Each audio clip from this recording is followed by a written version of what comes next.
What if I told you I discovered a drone that's just as good and perhaps better than the DJI drones? This is the Ameta S20 Lite. Before I show you this drone in action, let me fill you in on a little bit of info. This camera installed in the front shoots video at 4K resolution, so you can ensure amazing camera quality from this small drone. You can record one of two ways, and one of them is the Ameta app, which not only allows you to control the camera, but the drone as well. The S20 Lite comes with two batteries. A single battery lasts for up to 18 minutes, so two batteries allow it to fly for a combined total of 36 minutes. When you first open the S20 Lite, it comes inside of a nice Ameta brand case with all of the necessities included with your drone. It comes with USB-A to USB-C cord, along with small propellers and screws inside of another small bag.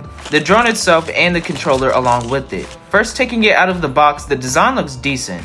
There are propellers on the top and bottom and a small power button.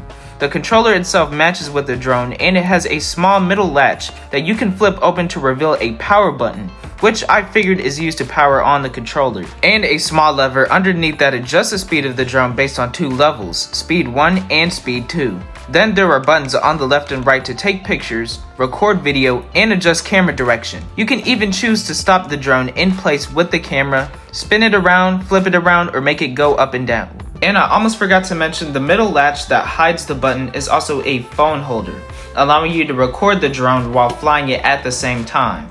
Now let me just say, it took a long time to charge the battery, which I should have expected due to the batteries having such a low capacity. But it's safe to say that it took around an hour or longer to charge the battery fully, causing the light to turn green. Okay, so now I'm outside with the drone. When powering it on, the LEDs emit a blue light along with a small tune. There are two LEDs on the front, an LED indicator on top, and one on the rear of the drone. Now before you start flying the drone, you have to pull both joysticks down and toward the side simultaneously, causing the propellers to start spinning. When I started flying the drone, it was super smooth and easy to navigate, until I realized that 1, it was on its highest speed setting, and 2, it was super windy outside.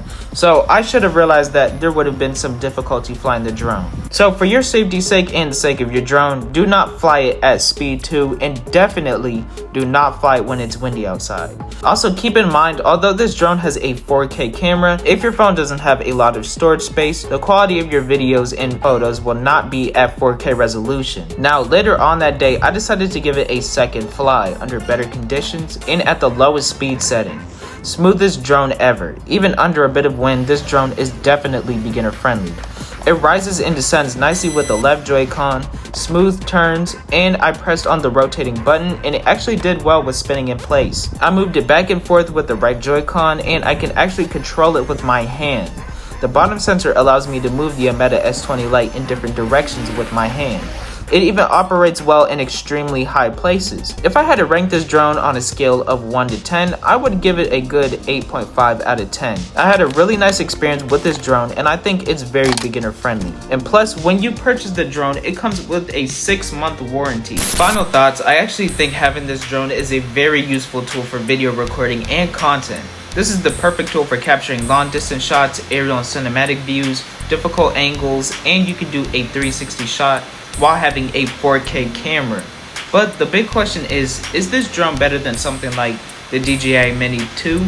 Both have a similar design, a 4K camera, but the Ameta S20 Lite has a longer flight time, and you'd think a 5-minute difference isn't too significant, but when it comes to drones, it definitely is. The DJI Mini 2 has a 3-axis gimbal, so its camera adjustment is much better than the Ameta S20 Lite. However, both drones offer 4K video resolution, and what it comes down to is that the Ameta S20 Lite is way more affordable than the DJI Mini 2. Honestly, if you're looking for a cheap, top quality drone, I know those words don't really go together, but with this, you would be surprised. Let me know what you all think in the comments, and don't forget to like the video and subscribe.